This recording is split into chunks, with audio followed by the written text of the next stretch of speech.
ಸಂಗೀತಗಾರರ ಕ್ಷೇತ್ರದಿಂದ ಅಲ್ಲಿ ಇದ್ರೂ ನಮ್ಮ ಇಡೀ ಮನೆತನ ನಾವು ಸಂಗೀತಗಾರರ ಮನೆತನ. ನಮ್ಮ ತಾಯಿಯವರು ಸಂಗೀತಗಾರರು, ನನ್ನ ಮಗ ಸೌಂಡ್ ಇಂಜಿನಿಯರಿಂಗ್ ಒಳಗ ಪದವೀಧರ, ನಾನು ಮಾಸ್ಟರ್ ಆಫ್ ಮ್ಯೂಸಿಕ್ ಮಾಡಿ 10-12 ವರ್ಷ ಸಂಗೀತದ ಸೇವೆಯನ್ನ ಮಾಡಿದಂತ.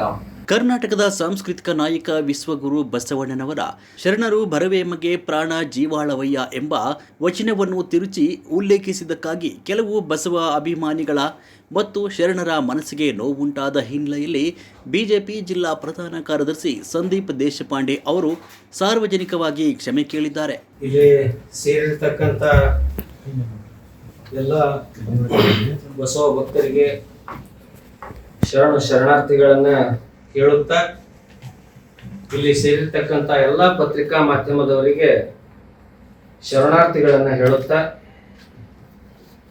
ಇವತ್ತಿನ ಪತ್ರಿಕಾಗೋಷ್ಠಿಯ ಉದ್ದೇಶ ಏನಂತಂದ್ರೆ, ನಿನ್ನೆ ಪತ್ರಿಕಾಗೋಷ್ಠಿಯನ್ನು ಕರೆದು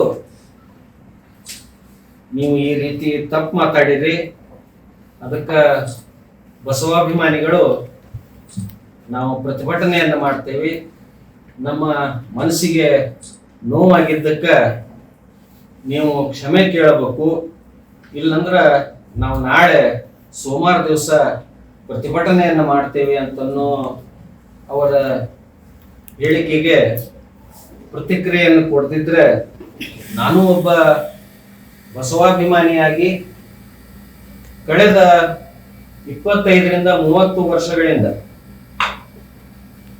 ಅನೇಕ ಮಠಮಾನ್ಯಗಳಲ್ಲಿ ವಚನ ಗಾಯನವನ್ನು ಮಾಡಿ ಅನೇಕ ಶ್ರೀಗಳ ಕಡೆಯಿಂದ ಸತ್ಪಾತ್ರಕ್ಕೆ ಪ್ರೀತಿಗೆ ಪಾತ್ರರಾದಂತ ವ್ಯಕ್ತಿ ನಾನು. ನನ್ನ ಮೂಲ ವೃತ್ತಿ ನಾವೊಬ್ಬ ಕಲಾವಿದ, ಸಂಗೀತ ಕಲಾವಿದ. ಆ ಕಲಾವಿದ ಇದ್ದದ್ದಕ್ಕೆ ನಾನು ಅನೇಕ ಮಠಮಾನ್ಯಗಳಲ್ಲಿ ವಚನ ಗಾಯನವನ್ನು ಹಾಡಿದೆ. ಕೆಲವು ದಿವಸ ಆ ಸಂಗೀತಗಾರರ ಕ್ಷೇತ್ರದಿಂದ ಅಲ್ಲಿ ಇದ್ರೂ ನಮ್ಮ ಇಡೀ ಮನೆತನ ನಾವು ಸಂಗೀತಗಾರರ ಮನೆತನ.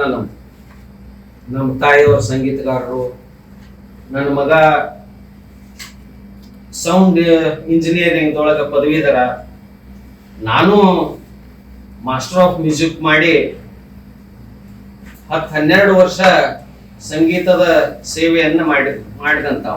ಜೊತೆಗೆ ಈ ವಿಷಯಕ್ಕೆ ಸಂಬಂಧಿಸಿದಂತೆ ಜುಲೈ 21ರಂದು ನಡೆಯಲಿರುವ ಪ್ರತಿಭಟನೆಯನ್ನು ನಿಲ್ಲಿಸುವಂತೆ ಮನವಿ ಮಾಡಿದ್ದಾರೆ. ಜುಲೈ 16ರಂದು ಕುರುಗುಂದ ಗ್ರಾಮದಲ್ಲಿ ಬಿಜೆಪಿ ಪಕ್ಷದ ವತಿಯಿಂದ ನಡೆದ ಪ್ರತಿಭಟನಾ ಮೆರವಣಿಗೆಯಲ್ಲಿ ಸಂದೀಪ್ ದೇಶಪಾಂಡೆ ಅವರು ಬಸವಣ್ಣನವರ ವಚನವನ್ನು ತಪ್ಪಾಗಿ ಉಲ್ಲೇಖಿಸಿದ್ದಾರೆ ಅಂತ ಬಸವ ಅಭಿಮಾನಿಗಳ ಮತ್ತು ಬಸವಪರ ಸಂಘಟನೆಗಳ ಶರಣರು ಆಕ್ಷೇಪ ವ್ಯಕ್ತಪಡಿಸಿದರು. ನಿನ್ನೆ ದಿನ ನಾವು ಪತ್ರಿಕಾಗೋಷ್ಠಿಯನ್ನು ಕರೆದು ಸಂದೀಪ್ ದೇಶಪಾಂಡೆ ಅವರು ಕ್ಷಮೆಯನ್ನು ಕೇಳಬೇಕು, ಇಲ್ಲದಿದ್ದರೆ 21ನೇ ತಾರೀಕಿನಂದು ಪ್ರತಿಭಟನೆಯನ್ನು ಮಾಡಬೇಕಂತೇಳಿ ಹೇಳಿಕೆಯನ್ನು ಕೊಟ್ಟಿದ್ದೇವೆ.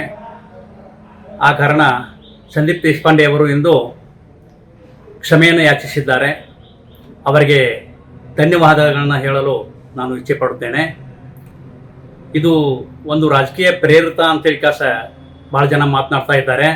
ಇದು ಯಾವುದೇ ರಾಜಕೀಯ ಪ್ರೇರಿತವಲ್ಲ. ನಮ್ಮ ಕಿತ್ತೂರು ತಾಲೂಕಾ ರಾಷ್ಟ್ರೀಯ ಬಸವ ದಳದ ಎಲ್ಲ ಕಾರ್ಯಕರ್ತರ ಸಮ್ಮತಿಯ ಮೇರೆಗೆ ನಾವು ಕಾರ್ಯಕ್ರಮವನ್ನು ಹಮ್ಮಿಕೊಂಡಿದ್ದೇವೆ. ಆ ಕಾರಣ ಯಾರು ತಪ್ಪು ತಿಳಿದುಕೊಳ್ಳಬಾರದು ಈ ಸಂದರ್ಭದಲ್ಲಿ ಅಂತ ಹೇಳುತ್ತಾ ನನ್ನ ಮಾತನ್ನು ಮುಗಿಸ್ತೇನೆ. ಶರಣ. ಈ ಕುರಿತು ಜರುಗಿದ ಪತ್ರಿಕಾಗೋಷ್ಠಿಯಲ್ಲಿ ಅವರು ವಚನವನ್ನು ತಿರುಚಿದ್ದು ಶರಣ ಸಂಪ್ರದಾಯಕ್ಕೆ ಧಕ್ಕೆ ತಂದಿದೆ ಅಂತ ಆರೋಪಿಸಿ ಸಂದೀಪ್ ದೇಶಪಾಂಡೆ ಸಾರ್ವಜನಿಕವಾಗಿ ಕ್ಷಮೆ ಕೇಳಬೇಕು ಅಂತ ಒತ್ತಾಯಿಸಿದರು. ಒಂದು ವೇಳೆ ಕ್ಷಮೆ ಕೇಳದಿದ್ದರೆ ಜುಲೈ 21ರಂದು ಉಗ್ರ ಹೋರಾಟ ನಡೆಸುವುದಾಗಿ ಎಚ್ಚರಿಕೆ ನೀಡಿದರು.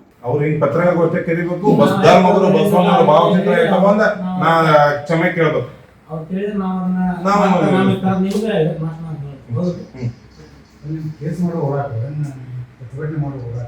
ಹೌದು, ನಮ್ದು ಪ್ರತಿಭಟನೆ ಮೂಲಕ ಕೆಲಸ ಮಾಡ್ತೇವೆ. ಮನವಿ ಪ್ರತಿಭಟನೆ ಮಾಡ್ತೇವೆ. ಮೊದಲದಿಕ್ಕ ಅವ್ರಿಗೆ ಪ್ರತಿಭಟನೆ ಮೂಲಕ ಬಿಸಿ ತರಿಸುವಂತ ಕೆಲಸ ಮಾಡ್ತೇವಿ. ಅಷ್ಟರೊಳಗ ಅವರು ಅಲ್ಲೇ ಬಂದ ನಮ್ಗ ಪ್ರತಿಭಟನೆ ಮಾಡುವ ಸಮಯದಲ್ಲಿ ಬಂದ ಕ್ಷಮೆ ಕೇಳಿದ್ರೆ ಮುಗೀತು, ಇಲ್ಲ ನಾವು ಕೇಸ್ ಮಾಡ್ತೀವಿ. ಈ ಹಿನ್ನೆಲೆಯಲ್ಲಿ ಭಾನುವಾರ ಪತ್ರಿಕಾಗೋಷ್ಠಿಯಲ್ಲಿ ಮಾತನಾಡಿದ ಸಂದೀಪ್ ದೇಶಪಾಂಡೆ, ಕರ್ನಾಟಕ ಸಾಂಸ್ಕೃತಿಕ ನಾಯಕ ಬಸವಣ್ಣನವರ ಶರಣರು ಬರವೇಮಗೆ ಪ್ರಾಣ ಜೀವಾಳವಯ್ಯ ಎಂಬ ಬಸವ ವಚನವನ್ನು ತಿರುಚಿ ಮಾತನಾಡಿದ್ದು ಕೆಲವು ಶರಣರ ಮನಸ್ಸಿಗೆ ನೋವಾಗಿದೆ. ಕಾರಣ ವಿಶ್ವಗುರು ಬಸವಣ್ಣ ಮತ್ತು ಸಮಸ್ತ ಶರಣರಲ್ಲಿ ಕ್ಷಮೆ ಕೇಳ್ತೇನೆ. ನಾಳೆ ನಡೆಯುವ ಪ್ರತಿಭಟನೆಯನ್ನು ನಿಲ್ಲಿಸಬೇಕು ಅಂತ ಅವರು. ನಾನು ಮೂಲತಃ ಸಂಗೀತ ಕಲಾವಿದ ಮತ್ತು ಬಸವ ಅಭಿಮಾನಿ. ಕಳೆದ 30 ವರ್ಷಗಳಿಂದ ಮಠ ಮಾನ್ಯಗಳಲ್ಲಿ ಬಸವಣ್ಣನವರ ವಚನ ಗಾಯನ ಮಾಡುವ ಮೂಲಕ ಅನೇಕ ಶ್ರೀಗಳ ಪ್ರೀತಿಗೆ ಪಾತ್ರನಾಗಿದ್ದೇನೆ. ನಮ್ಮದು ಸಂಗೀತಗಾರರ ಮನೆತನ. ನಾವೆಲ್ಲ ಸೇರಿ ಕುಳಿತಾಗ ಬಸವಣ್ಣನವರ ಶ್ರೇಷ್ಠತೆ ಹಾಗೂ ವಚನಗಳ ಕುರಿತು ಹರಟೆ ಹೊಡೆಯಬಲ್ಲೆ, ಜೊತೆಗೆ ಮಾತನಾಡಬಲ್ಲೆ. ಅನೇಕ ವಚನಗಳನ್ನ ನಾವೆಲ್ಲರೂ ಸೇರಿ ಕೂತಾಗ ಆ ವಚನಗಳ ಬಗ್ಗೆ, ಬಸವಣ್ಣವರ ಶ್ರೇಷ್ಠತೆ ಬಗ್ಗೆ, ಅನೇಕ ವಿಷಯಗಳ ಬಗ್ಗೆ ನಾನು ಕೂತಾಗ ಹರಟಿನೂ ಹೊಡಿಬಲ್ಲೆ, ಆ ವಿಷಯದ ಬಗ್ಗೆ ನಾ ಹಾಡಬಲ್ಲೆ. ಆದ್ರ ಬಸವಾಭಿಮಾನಿಗಳು ನಿನ್ನೇನು ಪತ್ರಿಕಾಗೋಷ್ಠಿ ಮಾಡ್ಯಾರ, ಅದರೊಳಗ ಅನೇಕರು ನನ್ನ ವಚನ ಗಾಯನವನ್ನು ಕೇಳಿದವರು ಇದ್ದಾರೆ. ವಾಲಿಯವ್ರು ಇರ್ಬೋದು, ಹಲಿಕೆ ಅಣ್ಣವ್ರು ಇರ್ಬೋದು, ಆಮೇಲೆ ಅಶೋಕ್ ಅಣ್ಣವರವ್ರು ಇರ್ಬೋದು, ಇವರೆಲ್ಲರೂ ನಮ್ಗೆಲ್ಲ ಪರಿಚಯಸ್ತರ. ಆದ್ರೆ ಅವರ ಭಾವನೆಗಳಿಗೂ ನಾನು ಗೌರವ ಕೊಡ್ಬೇಕಾಗ್ತದೆ. ಬರೀ ನಾ ಅಂದದ್ದ ಸರಿ, ನಾನು ಮಾಡಿದ್ದೇ ಶ್ರೇಷ್ಠ ಅಂತ ಅನ್ನುವಂತ ವ್ಯಕ್ತಿನ ಅಲ್ಲ. ಬಸವಣ್ಣವ್ರು ಹೇಳಿದಂಗ ಎನಗಿಂತ ಕಿರಿಯರಿಲ್ಲ, ಶಿವಭಕ್ತರಿಗಿಂತ ಹಿರಿಯರಿಲ್ಲ ಅಂತನ್ನುವಂತ ತತ್ವವನ್ನ ನಾನು ಯಾವಾಗಿರ್ಲೂ ಅಳವಡಿಸಿಕೊಂಡು ಬಂದವ. ನೀವು ಅನೇಕ ನನಗಿಂತ ಕಿರಿಯರ ಜೊತೆಗೆ ನೀವು ಮಾತಾಡಿ ನೋಡ್ರಿ, ಹಚ್ಚೋದತ್ನ ಯಾರಿಗೂ ಸಂಗತಿನೂ ನಾವು ಮಾತಾಡೋದಿಲ್ಲ. ಅಂತ ಬಸವಣ್ಣವರ ತತ್ವವನ್ನು ನಾನು ಮೈಗೂಡಿಸಿಕೊಂಡು ಬಂದವನು. ಬಸವಣ್ಣವ್ರ ಬಗ್ಗೆ ಯಾರಾದ್ರೂ ಏನಾದ್ರೂ ಮಾತಾಡಿದಾಗ ಅನೇಕ ಬಾರಿ ಖಂಡಿಸಿದವನು ನಾನು. ಬಸವಣ್ಣವ್ರಿಗೆ ಏನಾರೇ ಅಂದ್ರ ಅದು ನನಗೂ ಸಹನ ಆಗೋದಿಲ್ಲ. ಯಾಕಂದ್ರೆ ವಚನಗಳನ್ನು ನಾನು ಅಭ್ಯಾಸ ಮಾಡೇನಿ. ಅದರೊಳಗೆ ಪರಿಪೂರ್ಣ ಅಂತಲ್ಲ, ಅಭ್ಯಾಸ ಅಂತ ಅನ್ನೋದು ನಿರಂತರ. ನಾ ಇನ್ನೂ ಬಹಳಷ್ಟು ಕಲಿಯೋದದ. ಗುರುಗಳು, ಅನೇಕ ಬಸವ ಭಕ್ತರು, ನನಗಿನ್ನೂ ಅವರಿಂದ ಕಲಿತಕ್ಕಂಥದ್ದು ಸಾಕಷ್ಟು ಅದ. ಕಲಿತಕ್ಕಂಥ ವಿದ್ಯಾರ್ಥಿ ನಾನು. ನನಗೆ 55 ವರ್ಷ ಆಗಿರ್ಬೋದು. ಅದ್ರ ವಯಸ್ಸು ಎಷ್ಟೇ ಆದ್ರೂ ಕಲಿಯೋದಂತ ಅನ್ನೋದಂತೂ ಮುಗಿಯೋದಿಲ್ಲ. ನಾ ಇನ್ನೂ ಅವರಿಂದ ಸಾಕಷ್ಟು ಕಲಿಬೇಕಾಗಿದೆ. ಮೊನ್ನೆ ನಾ ಮಾತಾಡಿದ್ರೊಳಗ ಅವರಿಗೆ ಮನಸ್ಸಿಗೆ ನೋವಾಗ್ಯದ. ಮನಸ್ಸಿಗೆ ನೋವಾಗಿದ್ದಕ್ಕ ಬಸವಣ್ಣವ್ರನ್ನು ಹೇಳ್ಯಾರ, ಎನಗಿಂತ ಕಿರಿಯರಿಲ್ಲ, ಶಿವಭಕ್ತರಿಗಿಂತ ಹಿರಿಯರಿಲ್ಲ ಅಂತ ಹೇಳಿದ್ರ ಪ್ರಕಾರ ನನ್ನಷ್ಟಕ್ಕೆ ನನಗೂ ತಿಳಿದು ಅವರಿಗೆ ಮನಸ್ಸಿಗೆ ನೋವಾಗ್ಯದ.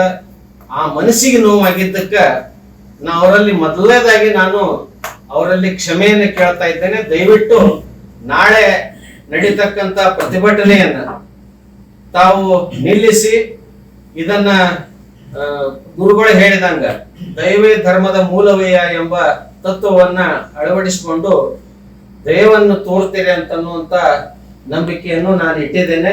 ದಯವಿಟ್ಟು ತಾವು ಇದನ್ನ ಮೊದಲನೇದಾಗಿ ಮತ್ತೊಮ್ಮೆ ಹೇಳ್ತಾ ಇದ್ದೇನೆ, ತಾವು ಇದನ್ನ ಅಂಡರ್ಲೈನ್ ಮಾಡಿ ಹಾಕ್ಬೇಕು. ದಯವಿಟ್ಟು ಪತ್ರಿಕಾಗೋಷ್ಠಿಯಲ್ಲಿ ಇರ್ತಕ್ಕಂಥ ಮಾಧ್ಯಮ ಮಿತ್ರರು, ನಾನು ಈ ವಿಷಯಕ್ಕೆ ಸಂಬಂಧಪಟ್ಟಂಗೆ ಮಧ್ಯಕ್ಕೆ ಕ್ಷಮೆಯನ್ನು ಕೇಳಿ ನಾನು ಇನ್ನಷ್ಟು ಹೇಳಿಕೆಯನ್ನು ಕೊಡೋದು.